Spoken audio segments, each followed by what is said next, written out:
Бишкек ЖЭБдин адиси $3200 пара алып жатканда кармалды. Бишкек жылуулук электр борборунун адиси СС $3200 өлчөмүндө пара алып жаткан жеринен кармалып, УКМКнын убактылуу кармоочу жайына киргизилди. Бул тууралуу УКМКдан билдиришти. Тактап айтканда, аккредиттелген химиялык лабораториянын жооптуу адиси акчалай сыйлык үчүн коррупциялык схеманы уюштургандыгы катуу отундун протоколдук сыноолорунун корутундуларын даярдоодон жана бурмалоодон көрүнүп турат. Атайын ыкчам иликтөө иш-чараларынын жыйынтыгы менен мурда алынган маалыматтар тастыкталды. Анын алкагында 2024-жылдын 27 майында жеке ишкердин $3200 өлчөмүндө пара алып жаткан жеринен СС кармалды. Маалымат булак репортер KJ. Экстремисттик идеологияга үгүттөп келген Хизбут Тахрир уюмунун 6 мүчөсү кармалды. Жалал Абад облусунун Сузак районунун Бегабад айылында экстремисттик идеологияны активдүү жайылткан адамдар кармалды деп билдирет УКМКнын басма сөз кызматы. 31 майда УКМК тарабынан Кыргыз Республикасында тыюу салынган Хизбут Тахрир ал-Ислами диний экстремисттик уюмунун 6 активдүү жактоочусу кармалды. Жүргүзүлгөн тинтүү иштеринин натыйжасында экстремисттик мүнөздөгү көп сандагы адабияттар, баракчалар, уюлдук телефондор жана электрондук алып жүрүүчү каражаттар табылган. Кармалган адамдар Хизбут Тахрир диний экстремисттик уюмунун катарына жаңы жактоочуларды тартуу максатында жергиликтүү калк арасында экстремисттик идеологияга үгүттөө иштерин системалуу түрдө жүргүзүп келишкен деп айтылат билдирүүдө. Кармалган жарандар УКМКнын тергөө абагына киргизилип, алардын кошумча кылмыштуу байланыштарын аныктоо боюнча ыкчам иликтөө иш-чаралары жүрүп жатат. Маалымат булак Баракелде. Садыр Жапаров курулуштар боюнча жүргүзүлгөн иликтөөгө комментарий берди. Президент Садыр Жапаров кабар агенттигине берген маегинде айрым жалпыга маалымдоо каражаттардын президенттин жакындары өлкөдөгү курулуш иштерине кийлигишип жаткандыгы тууралуу изилдөөлөрү боюнча үн катты.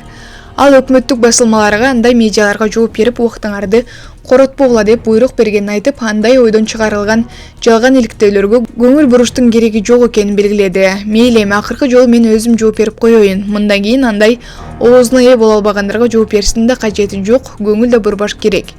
Ири курулуш иштерине ким болсо да Урматтуу Москва шаарындагы мекендештер, УМБМ клиникасы төмөнкү кызматтарды сунуштайбыз. Педиатр, гинекология, стоматология, неврология, хирургия, кардиология, лор, УЗИ жана башка. Андан тышкары массаж жана бардык лабораториялык анализдер. Толук маалымат +7 925 103 22 77. Биздин дарек, Москва шаары, метро Нахимовский проспект, Сивашская 7, корпус 2. Сиздин ден соолугуңуз биздин камкордук.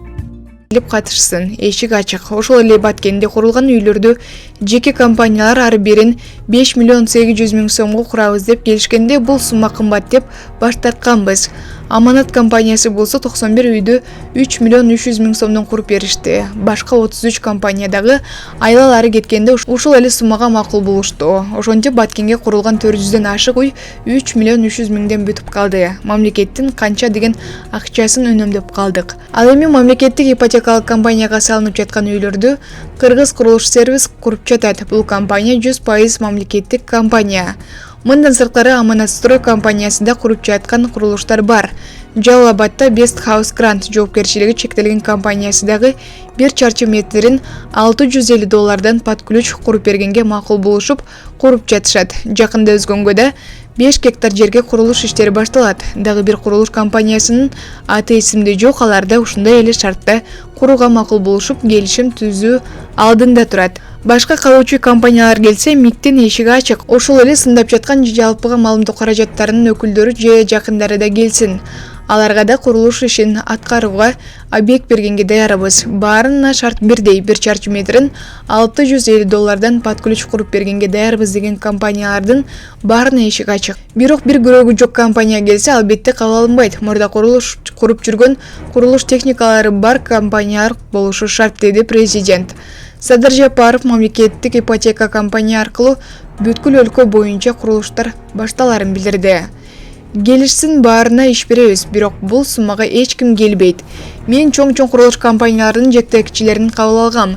Келгиле, курулушка жардам бергиле десем, биз бул суммага батир салбайбыз, бизге пайда түшпөй калат экен. Андан сырткары объект бүткөнчө курулуш материалдары кымбаттап кетсе, тескерисинче банкрот болуп калат экенбиз дешип баш тартышкан.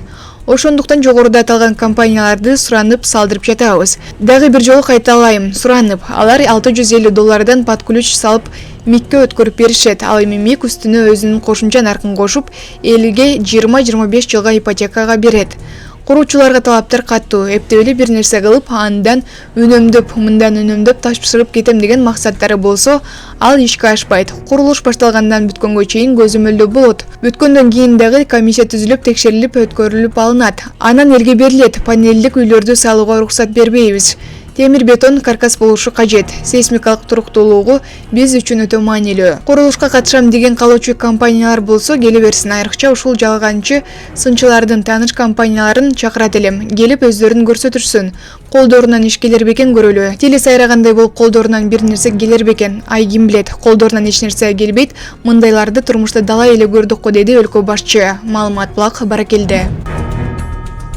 УКМК тарабынан Кыргызстанга товарды мыйзамсыз алып келүү аракетине бөгөт коюлду. УКМК менен чек ара кызматы биргеликте Талас облусунун аймагында ЭЭПке мүчө өлкөлөрдөн Кыргызстандын аймагына мыйзамсыз түрдө товардын киришине бөгөт коюлду. УКМКнын басма сөз кызматы билдиргендей, 31 майда чоң капка көзөмөл өткөрүү пунктунда 3 жарандын башкаруусундагы Mercedes-Benz ачагы үлгүсүндөгү жүк ташуучу унаалар кармалды. Текшерүүнүн жүрүшүндө аталган унаалардын ичинен тиешелүү документтери жок 20 миллион сомдон ашык суммадагы текстил буюмдары жана башка материалдык буюмдар табылды. Учурда бул факты боюнча мыйзамсыз аракеттин шериктерин жана милдеттүү салыктарды башка чегерүүлөрдү төлөбөй коюу түрүндөгү зыяндын өлчөмүн аныктоого багытталган тиешелүү ыкчам тергөө иш-чаралары жүргүзүлүүдө. Маалымат булак баракелде.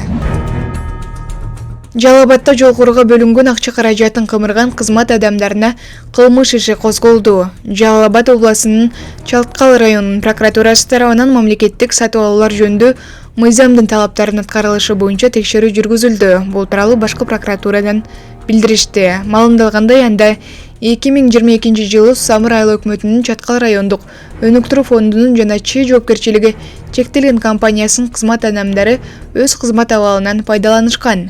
Анда аталган айыл өкмөтүнүн аймагындагы Мончоктөө айылынын Сумсар Шекафтар уна жолунун 3 чакырым аралыгында асфальт төшөө долбоорун ишке ашырууда аткарылган жумуштардын көлөмүн негизсиз көбөйтүшүп, мамлекетке 1 миллион сомдон ашык ири өлчөмдө материалдык зыян келтиргендиги аныкталган деп айтылат маалыматта. Аталган факты боюнча Чаткал районунун прокуратурасы тарабынан Кылмыш жаза кодексинин 337-беренесинин негизинде кылмыш иши козголгон. Тергөө амалдарын Чаткал райондук ички иштер башкармалыгынын тергөө кызматы жүргүзөт. Маалымат булак Супер KJ. Ош шаарында таштандыларды иргөөчү ишкана иштей баштады. Ишкана менен Министрлер кабинетинин төрагасы Акылбек Жапаров жеринен таанышты. Шаардык мэриянын маалыматына ылайык, аталган объект таза комплекс ишканасы тарабынан курулган. Кайра иштетүү станциясында 80ден ашык жумушчу орун түзүлгөн. Спортчу комплекс Орусия менен Европанын алдыңкы заманбап технологиялары менен камсыздалган. Долбоор 2 этап менен ишке ашырылууда. Биринчи этапта станцияны куруу, ал эми экинчи этап кайра иштетүүчү эко-технопаркын түзүү, калдыктардын түзүлүшүн аныктоого, квалификациялоо адистерди жана жумушчуларды даярдоого багытталган. Маалымат булак Супер KJ. Бишкекте толготуп жаткан келинге жардам көрсөткөн милиция кызматкерлери келинди ооруканага жеткирүүгө жардам беришкен. Маалымат булак Сокол Медиа.